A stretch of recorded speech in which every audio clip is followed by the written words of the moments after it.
Karen, is lunch ready yet? I'm getting hungry. Really? It's only 11 a.m. Marie, you got up late this morning and we had a late breakfast, so I thought a later lunch would be better. Oh, I don't even remember eating. Maybe this is a sign of good health. Louise is hungry too, you know? Is that so? Alright, I'll start preparing something now. I wish you'd do these things without being told. You really are inconsiderate. And clean our room already. It's been a week and dust is piling up. Marie, the mother-in-law, takes it for granted to boss around her daughter-in-law. One would think that if she's so healthy, she could do her own cleaning and cooking. I can't understand why she stopped doing things she likely did herself before I came into the picture. I'm Karen Miller, a 30-year-old dual-income homemaker. I'm still working at the foreign company I joined before getting married. There are late hours, but hardly any weekend work, so I should be able to relax on Saturdays and Sundays. But from early morning to late night, I'm kept busy by my in-laws with household chores and errands. My husband doesn't help at all, even though I'm slaving away for his parents, Marie and Louis. I wasn't particular about living together or separately, so when my husband suggested living with his parents after we got married, I didn't resist. But lately, I'd been wondering if it was a mistake. Living at home means no rent, my husband said so. Huh? But I thought to myself, of course, I never thought of living for free. But I did think it would be cheaper than renting elsewhere. So we pay for utilities as a sort of rent. We split the food expenses with the in-laws. But since Louis and Marie, who are retired and at home all day, eat a lot for their age, it feels like we're paying more. Still, it's cheaper than renting an apartment. And since I was continuing to work after marriage, having the in-laws around seemed reassuring. I thought it would be easier if we shared the housework. When I work late, my husband has already finished dinner with his parents. It's easier than coming home late and having to cook, but there's never anything left for me. We both work, so I thought it was only fair that whoever can do the housework does it. Before we got married, my husband said the same thing. He said, "Housework is a piece of cake, leave it to me." So I thought he must have been doing various chores up until now. But it turns out, since getting married, he hasn't done a thing. Laundry, cleaning, tidying up. Marie had been doing it all. He won't even make instant food for himself. So even if I'm working late and my husband comes home early, there's no way he'll prepare dinner. I should be grateful Marie's there. Otherwise, I'd have to cook when I get back. But it's disheartening that my husband doesn't say a word, even when my portion isn't prepared.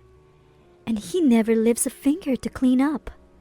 The dirty dishes remain on the table, and the used pots and utensils are left in the kitchen. I end up cleaning up after meals I didn't even eat. Coming home tired from work, and then dealing with this is quite exhausting. My husband, having skipped dinner preparation, acts as if he has had it easy, which just adds to my frustration. In this house, everyone thinks it's natural for the daughter-in-law to do the cleaning and laundry. The in-laws don't even clean their own room. On my days off, chores pile up as if they'd been saving them just for me. Sometimes I wonder if they're deliberately creating tasks for me. Louis is 68 and Marie is 65. But they are incredibly energetic and talkative. They seem more vigorous than me, so I wonder why they can't do the housework. Well, it's good that they are healthy. It would be much harder if they needed care. That's true, but listen, if it ever gets too much, come back home. You always have a place to return to here. Don't feel like you have to endure everything. If you want to escape, you don't have to suffer in silence. Mom, but you're also going through a lot, aren't you? Please don't overdo it either. Having Mom to listen to my complaints helps me keep going. But right now, I have another worry. My father, Sam, is ill and in the hospital. His condition doesn't seem to be improving. My parents are a close couple, and Mom visits him almost daily. I try to visit as much as I can, but between work and chores at my in-laws, it's hard. When I finally manage to visit, Dad looks so happy, which reassures me. But each time I see him, he looks thinner, and it pains me. Mom must be feeling the same way. Mom, are you resting enough? You look pale. I'm fine, dear. Just make sure to take care of yourself. I know. Mom smiles, but she really looks pale and lacking energy. I'm worried. It must be fatigue from caring for my father. Despite knowing about my father's hospitalization, my husband doesn't visit, and my in-laws act as if it's none of their concern, continuing to give me tasks. I'm not just a submissive daughter-in-law. I push back sometimes, especially with Louis, who often asks for annoying favors. Karen, can you massage my back? I am tired too, so that's not possible. Why don't you buy a massage machine or ask Marie or Austin? It's a daughter-in-law's job. I don't think so. Louis is fit enough to play golf and go to jazz bar, so he doesn't need that kind of help. Karen, I'm going to take a shower. Can you wash my back? No, ask Marie. It's not fun having an old lady to do it. What sort of fun is he talking about? Since Louis retired the year we got married, it's been like this. When I tell my husband, just wash his back, he unbelievably says, as if I haven't even washed my own father's back since becoming an adult. Louis is just an old man who's technically a relative. To be honest, it even feels creepy. 3 years into the marriage, despite what I thought was fate, I'm dealing with in-laws who dump chores on me, a husband who doesn't help, and no signs of improvement.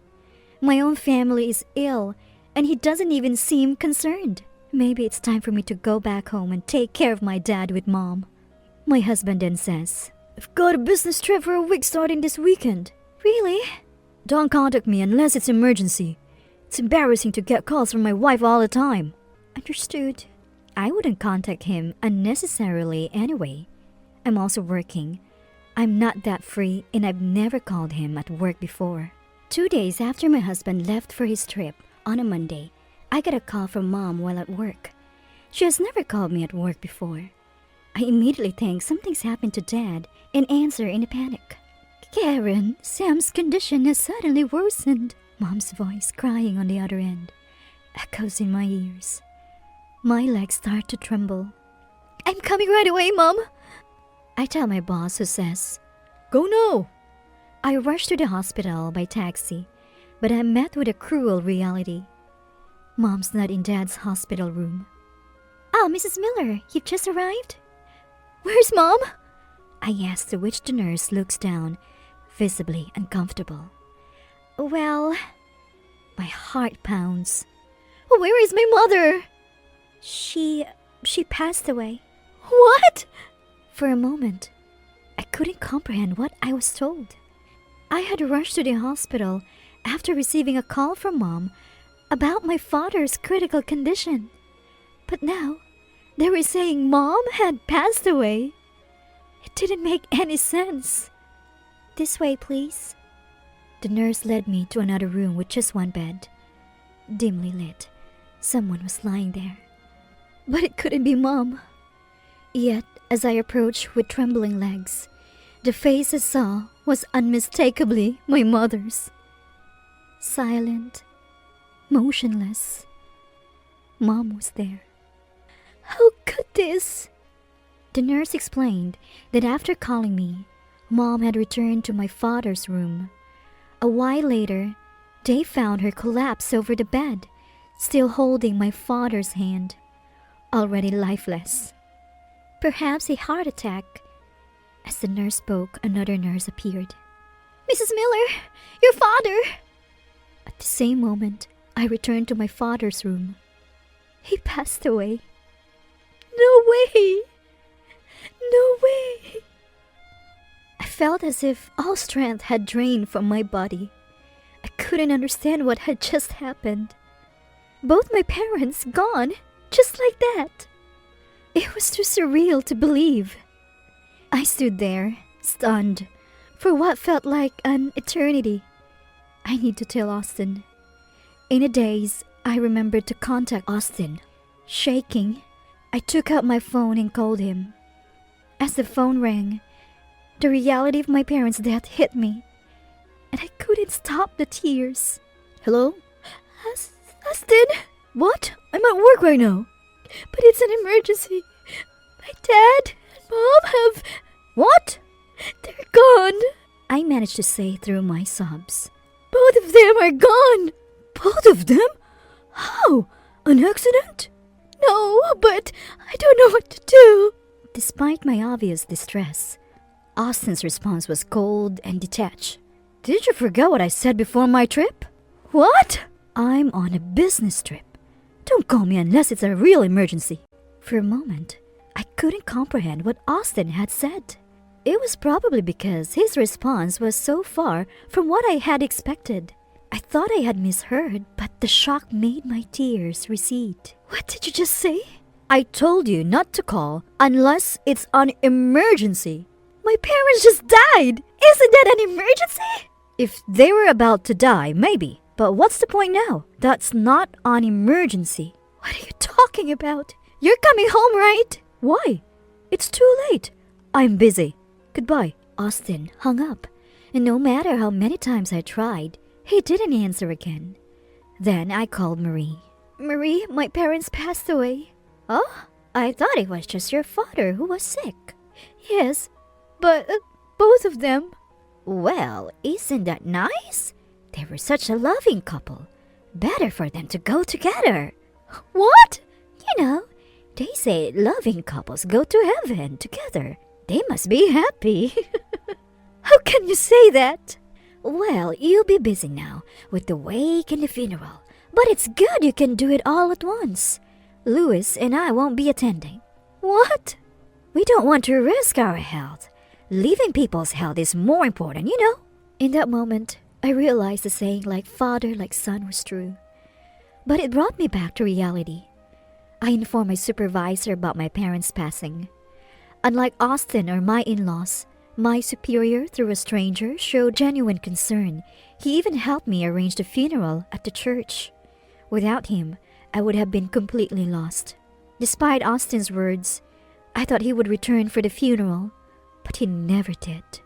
Thanks to my supervisor, colleagues, friends, and relatives, I was able to say goodbye to my parents. And the real sorrow hit me after the funeral, when I returned to my parents' house and faced their photographs alone. I never imagined they would both pass away so suddenly. I couldn't believe that. This is like a bad dream. I'll wake up to the same routine as before. I talk to their photos. This can't be true, Dad, Mom. It's not fair to leave me alone like this. I held their pictures and cried like a child. After crying, I realized the harsh reality. Austin, who didn't bother to show up, and in-laws who didn't even attend the funeral. I had no family left to support me. Anger towards Austin began to build up. How could a husband not rush to his wife's side at such a time? Saying such things during work, that's not normal. I was prepared for what was to come. 5 days after the funeral, 3 days later than planned, Austin returned, acting as if nothing had happened. I couldn't understand how he could be so indifferent. So your parents' funeral is over, huh? Of course. What do you think? Well, I extended my trip by 3 days to avoid the funeral hassle. Must have been fun for you. It's work, not fun. But you're lucky now. No need to worry about your parents' old age. Any insurance money coming in? Austin's face had a smile. He seemed almost inhuman. I wondered if he was an alien, unable to understand human feelings or words. Are you serious? Yeah. How much of that money do I get? What? Of course, right. A wife's money belongs to her husband. I felt tears coming again, wondering why I married such a man. When I stayed silent, Austin looked around the room. He finally seemed to notice the change in the house. What? The house seems so tidy. I cleaned it up. Like you did with your parents? His insensitivity made my fists clench. How far can this person test one's patience? How could he not offer a single word of comfort to his grieving wife? But he was clueless about reality. It was time for me to make him understand. I took a deep breath and looked up at Austin. I'm going on a long business trip. Take good care of Louis and Marie. What? Austin seemed confused, looking around the house, still nothing grasping what I meant. Where are Mom and Dad? Did they go shopping? You just realized they're not here? Where did they go? To the hospital. They hurt their backs. While I was away from my parents' funeral, my in-laws tried to move a very heavy piece of furniture from my room to theirs and ended up with lower back strains. When I returned, they were in agony, unable to move, having gone without food or water for 2 days, unable to even go to the bathroom. I wondered if this was some kind of divine retribution. I called an ambulance, but didn't accompany them, explaining we weren't related. Emergency vehicles don't allow non-relatives to ride along. I gave the paramedics Austin's number, but knowing him, he probably didn't answer unknown calls. Why didn't you contact me? Well, you didn't come back even when your parents-in-laws passed away, so I assumed you wouldn't for a back injury. Don't equate your parents with mine. Your parents are strangers, but mine are family. Oh, I see. That's reassuring. Then you take good care of them. What do you mean by take care? If they're immobile for too long at their age, they might end up bedridden. Austin started trembling. That's not true, right? You'll do well taking care of your precious parents. I have an important business trip. Our parents are in trouble. And you're talking about business trip? Are you even my wife? What? I glared at Austin. Which mouth is he speaking with? How dare he, who ignored his own in-laws say that to me? But I learned from you that business trips are more important than family emergencies. That's different. He never imagined his own parents in such a situation, especially during his important business trip. If I had been treated well by my in-laws, I might have felt obligated to care for them, but unfortunately, I felt no such inclination. I can't bother with others. Besides, like you said, my parents were family, but yours are strangers to me. Aren't you my wife? And what are you? Weren't you my husband? Even your colleagues were shocked. Colleagues? What are you talking about? Your boss attended the funeral. I had called Austin's company when I couldn't reach him, suspecting something. When I explained that my parents had passed away and I couldn't contact Austin, I learned he wasn't on a business trip, but had taken paid leave. Austin lied and went somewhere. Why he lied was clear. He emphasized not to contact him, probably because he was with someone he'd be troubled to be seen with. You were on leave, not a business trip. Where did you go? And with whom? That is... Your colleagues were also wondering where you were during my parents' funeral. You'll probably be asked when you return to work. Austin turned pale. Taking leave isn't a problem, but being unreachable in such a crisis is. He'll have a hard time explaining that. Plus, he's potentially bedridden in-laws. He probably just woke up to the reality waiting for him after his enjoyable trip. Anyway, you deal with my parents. It's your job as my wife. I've decided to stop being your wife. I'm here to tell you that. And my long trip is not a lie. I don't lie like you. What do you mean, stop? I'm divorcing you. I handed him the completed divorce papers. My things are already at my parents' house. Then who will take care of my parents? That would be their son, you. I can't do it. That's none of my concern. Leaving his son Austin behind, I returned to my parents' house. I had checked Austin's computer, finding plenty of photos of him with another woman and evidence of their trip together. I printed everything out, making the divorce process straightforward. I naturally demanded compensation from Austin. His affair and absence from my parents' funeral became widely known at his workplace, leading to criticism from his boss and colleagues. He became uncomfortable at work and eventually resigned. The conflict over the compensation claim and his resignation from work led to his affair partner leaving him. A month later, my former in-laws were discharged from the hospital. They're now homebound, living mostly in bed due to their refusal to do any rehabilitation. They seem financially stable with their pension and savings, but Austin, unable to find a new job, is only working part-time jobs to barely contribute to the living expenses and care for his parents. He's stuck at home constantly arguing with them. He called me once, crying, begging me to return, but I refused. My former in-laws also reached out, claiming that Austin's care was inadequate and asking me to return and take over.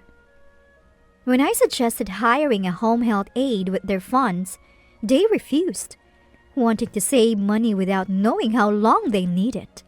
Their words, as if expecting me to take care of them cheaply or even for free, made me realize they haven't changed at all. I never want to be involved with them again. I still cry when I think of my kind parents, but I know that constant tears won't let them rest peacefully in heaven. Once I complete the memorial ceremony for my parents, I plan to go on a long-term overseas assignment. I'm ready to move on and give my best, keeping my parents' memories close and living life positively with a smile.